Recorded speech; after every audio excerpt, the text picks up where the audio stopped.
All right, welcome back, everybody. This is episode 3 of our ongoing study of the Common Lectionary Gospel Lessons for the months of January and February of this year. Now, we have a video that's going up today, Monday afternoon, and then Wednesday morning at 9:30 Pacific time, we'll have a Zoom and room discussion. It'll be a hybrid discussion. You're welcome to come here to St. Mark. We spread out in the fellowship hall, and we have the doors open. It makes it chilly, but it keeps us safe. And we also have it over the Zoom, and if you want to be part of that, you can contact us at info@stmarkpresbyterian.org. We'll send you the Zoom link for that. We will capture all of that and put it on our website.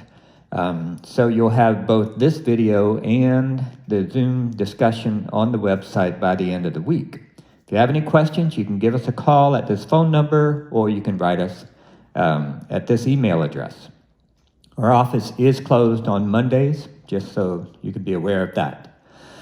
So as you can see, this week, we're in the third of 6 studies, and we're jumping ahead a little bit to Luke's Gospel, because the lection is written to try to show Epiphany stories. So we're still in the season of Epiphany, which means some story that manifests something about Jesus, and that's why we have the story at hand. It is a fishing story, which is why I'm wearing my fishing hat today. You are welcome. I'm glad to do that because I really want us to get into the nature of this story as a fishing story. So here we go. Let's read. Once, while Jesus was standing beside the lake of Gennesaret, and the crowd was pressing in on him to hear the word of God, he saw 2 boats there at the shore of the lake. The fishermen had gone out of them and were washing their nets. He got into one of the boats, the one belonging to Simon, and asked him to put out a little way from the shore. Then he sat down and taught the crowds from the boat. When he had finished speaking, he said to Simon, "Put out into the deep water and let down your nets for a catch." Simon answered, "Master, we have worked all night long, but have caught nothing. Yet, if you say so, I will let down the nets." When they had done this, they caught so many fish that their nets were beginning to break. So they signaled to their partners in the other boat to come and help them, and they came and filled both boats so that they began to sink. But when Simon Peter saw it, he fell down at Jesus' knees, saying, "Go away from me, Lord, for I am a sinful man." For he and all who were with him were amazed at the catch of fish they had taken, and so also were James and John, the sons of Zebedee, who were partners with Simon. Jesus said to Simon, "Do not be afraid. From now on, you will be catching people."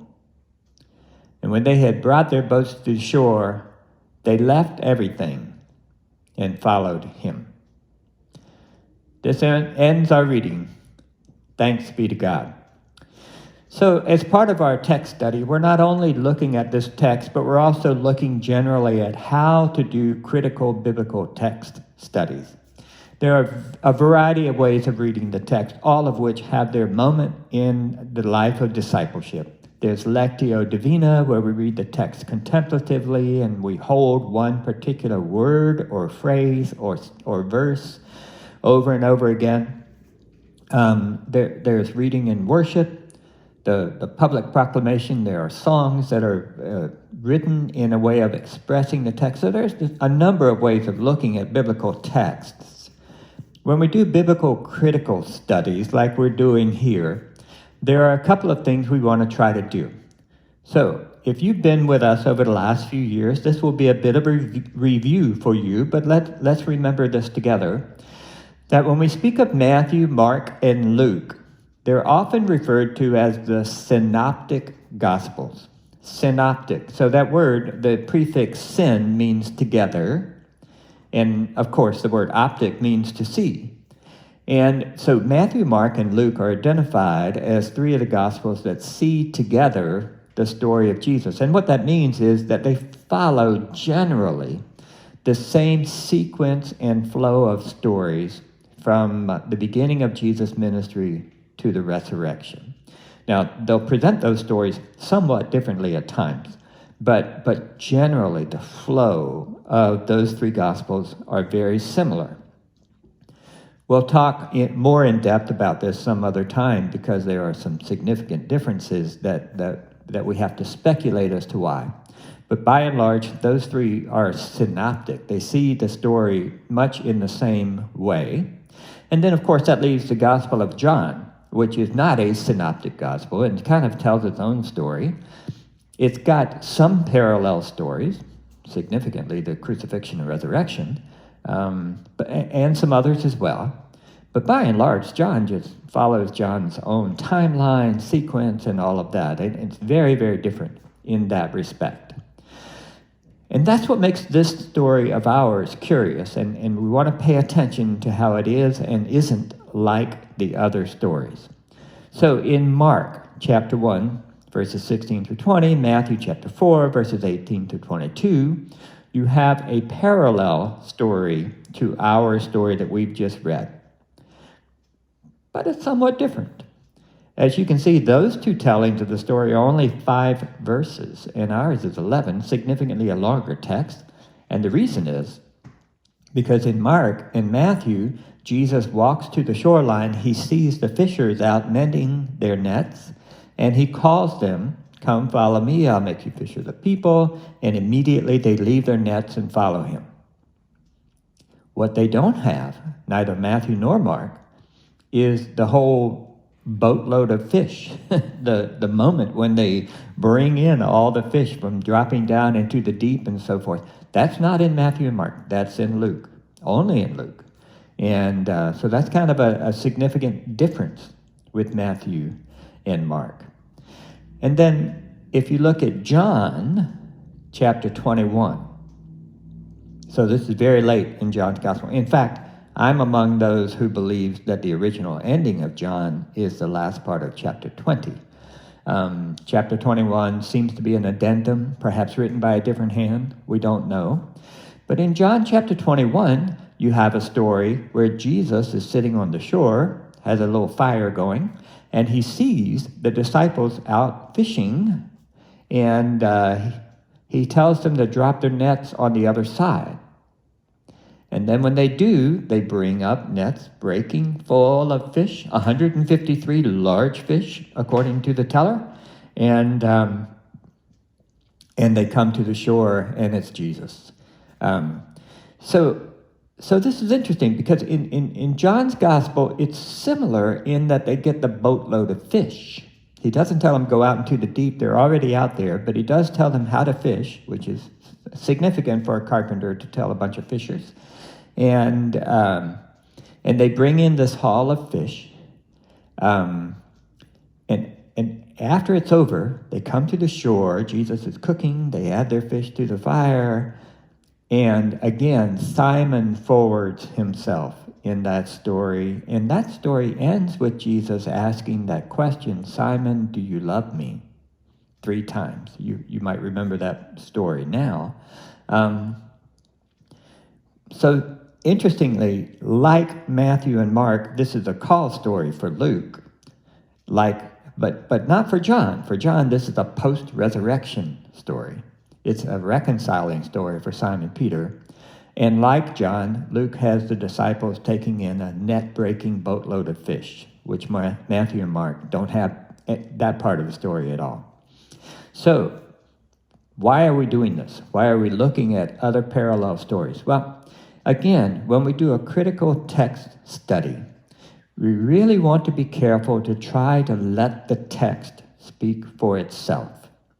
So right now, our goal is to hear what Luke is saying, to notice what Luke is saying in chorus with others, to notice what Luke is saying differently from others in order to let Luke's text have its say.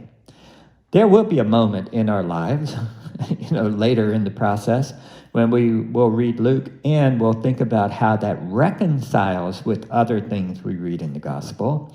That's important because we have the entire New Testament as our canon for messages about the Christ. But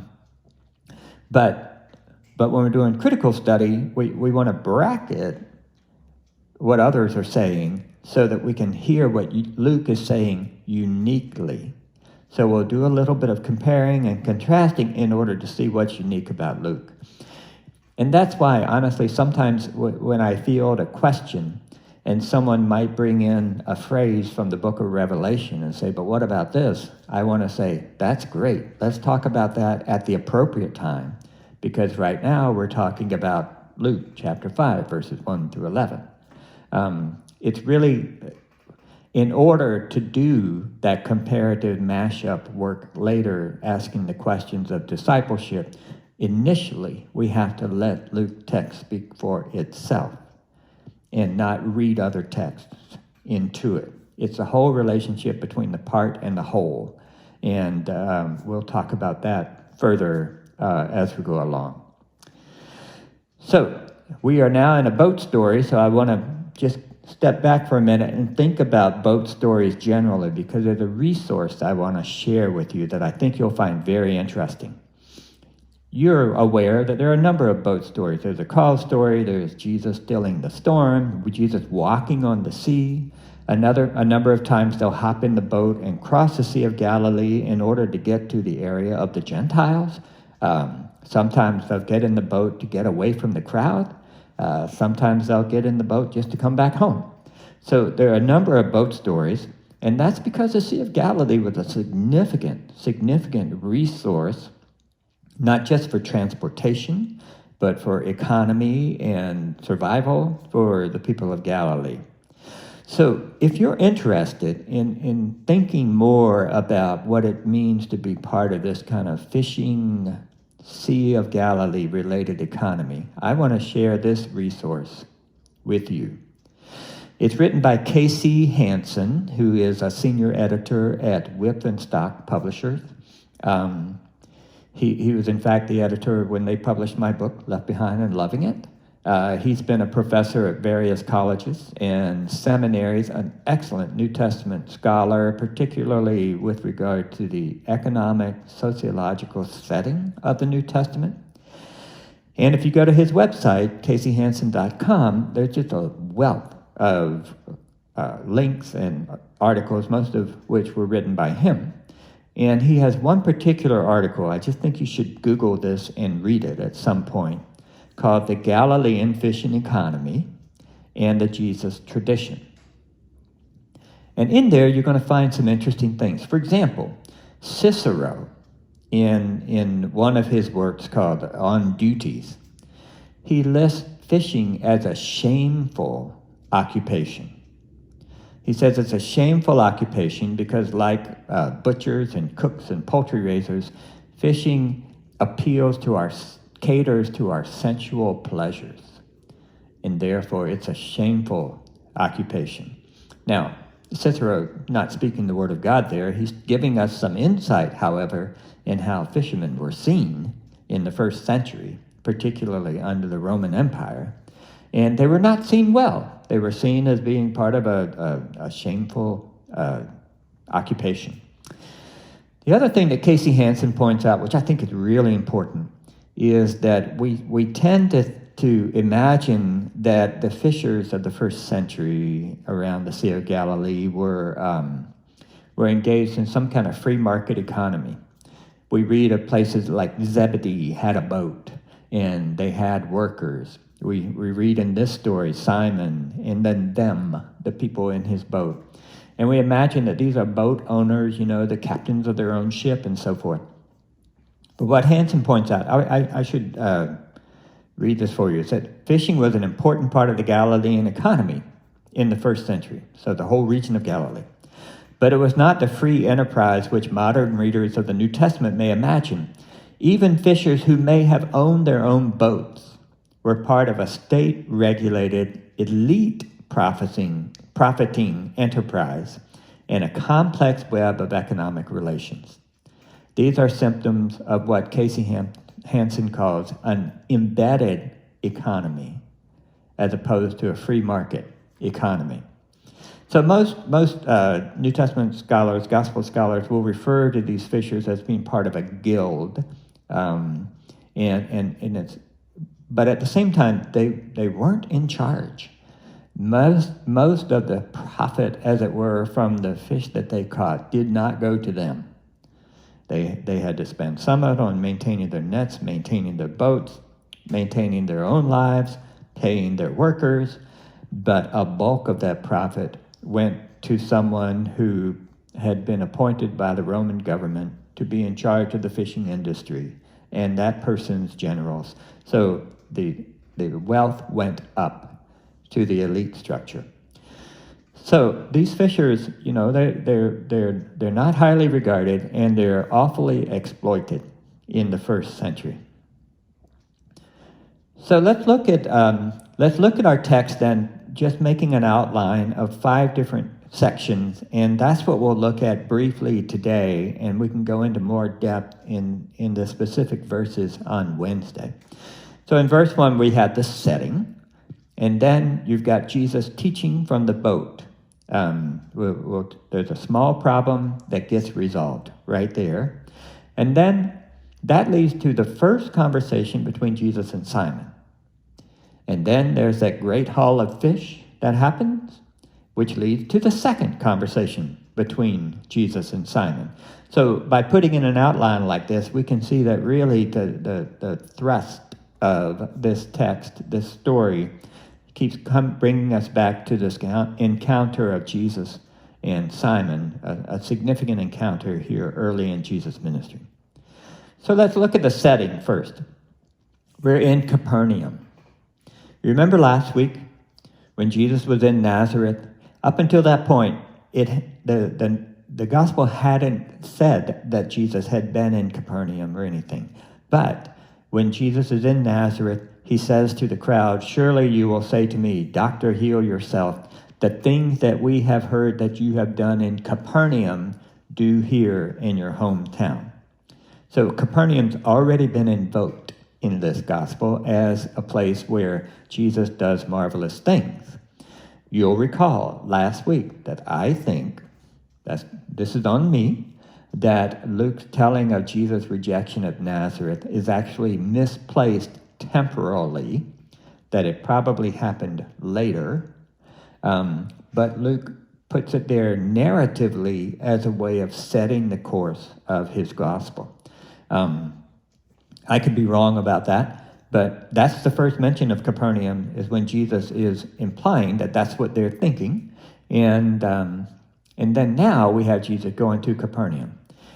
In Mark's gospel, as soon as the temptations are over and Jesus gets a message that John has been arrested, he comes into Galilee and he goes to Capernaum. And he begins to minister there, and later he'll leave and do a circuit, but then he'll come back. And Mark's second chapter begins by saying, when Jesus returned to Capernaum after some days, it was reported that he was at home.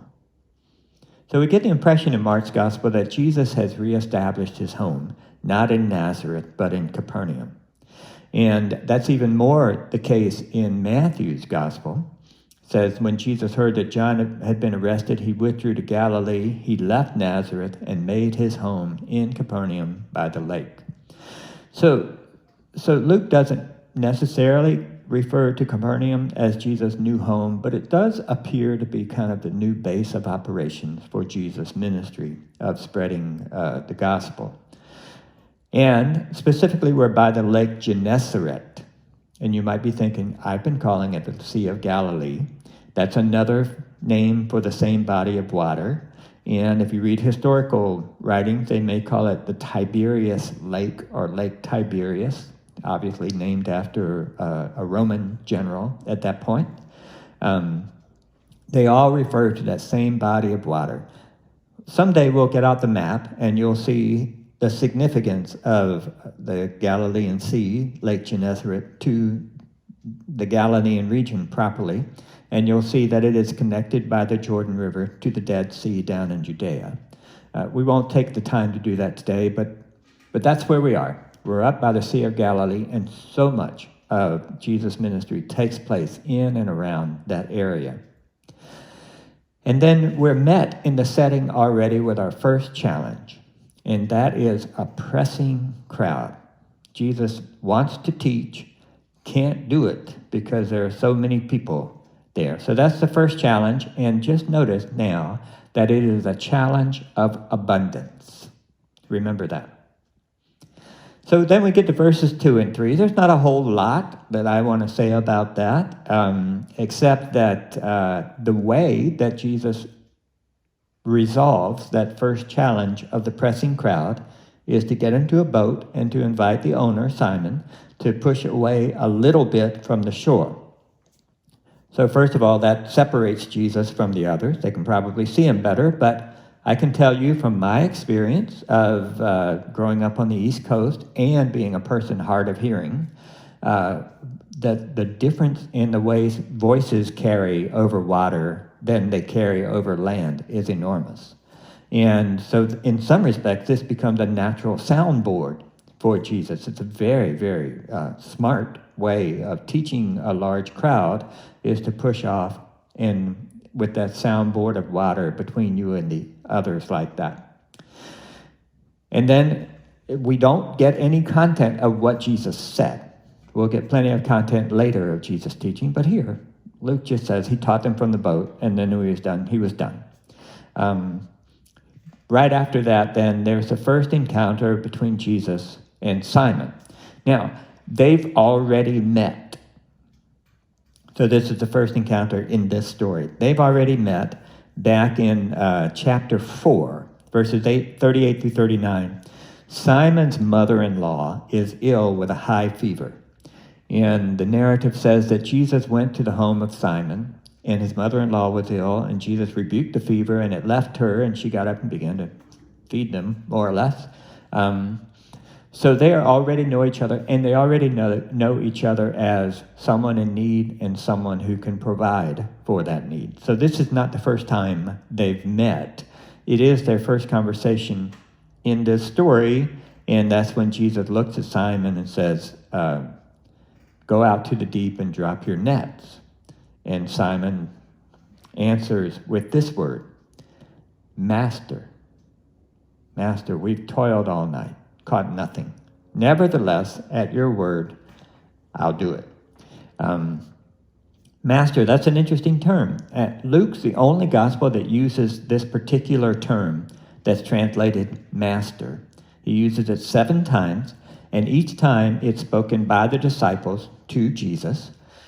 And it sounds like from the lexicons that I'm able to access that it's not really like a master-slave relationship in a chattel economy where, the master owns the slave, but rather it's more like boss, jefe, chief, that kind of response.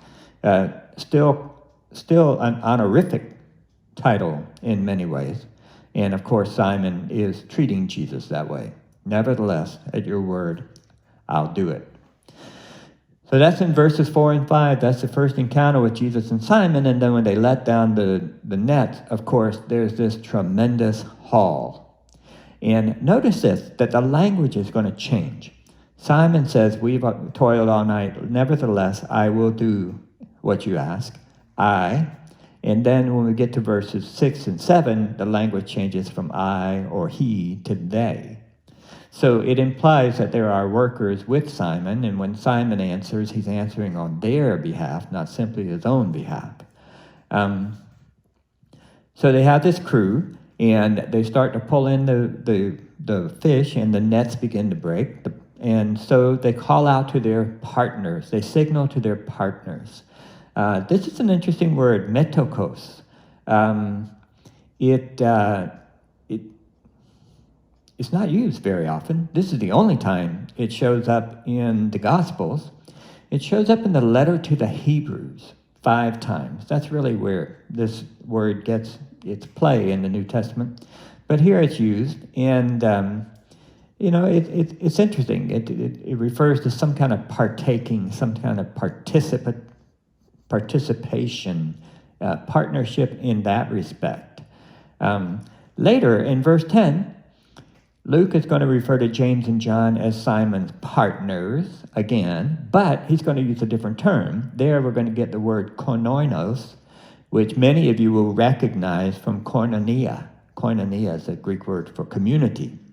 And you might be familiar with the Cotton Patch Gospels and the ministry of Clarence Jordan from the Koinonia Farms down in Georgia. That's that word. That's going to come up in verse 10, but here we've got this word, metokos. And they both mean roughly the same thing. It's kind of interesting that Luke would use both of them, and I'm not sure what the connotation differences would be between those two words. And then you get the second problem of abundance. Remember, the first problem of abundance was that the crowd was pressing in on Jesus. There are just so many of them. The second problem of abundance is that there's so many fish. The nets are breaking, and after the partners come over, the boats are sinking. Now, this is not a crisis. It's, nobody's going to die. They make it to the shore without much ado. They don't need a miracle to get there or anything like that. So it's not so much a crisis as it is a challenge of abundance. Too many fish. Their nets can't take it. Their boats can't take it. That's what's going on here. So don't miss the abundance going on in this story. This is very important because of the call that follows after that. And then you have the second encounter between Jesus and Simon, only this time it's not just Simon. James and John and all the others are brought into it later. But it starts out with Simon immediately falling to his knees and saying, "Get away from me, for I am a sinful man." Now, those of you who are Presbyterian, you might remember that John Calvin once said that when we see God's glory, we will at the same time begin to see our own brokenness, our own sinfulness, the dinginess of our lives in light of God's bright glory. I imagine Calvin had this text in mind when he said that, and I've always found that to be a profound statement. And now it's not just Simon. Oh, Jesus, by the way, doesn't tell Simon, straighten up and fly right, or anything like that. He just doesn't give any credence at all to Simon's confession of being a sinner. Kind of interesting. Before we get to Jesus' response, Luke brings in the others. They were all amazed. He will name James and John, particularly as among those who were amazed. And Jesus' response is not, you lousy sinner, live better. It's, from now on, you will be catching people. So that's the phrase that we're going to focus on the most on Wednesday, is what that means. From now on, you will be catching people. So let's talk about that, and I want you to think about what you hear it meaning before we gather. So again, this is the third of 6. Next week, we're going to jump to that section of Luke's Gospel called the Sermon on the Plain. I think you'll enjoy that. But that's going to be it for today. Thank you so much for being here. Bye-bye.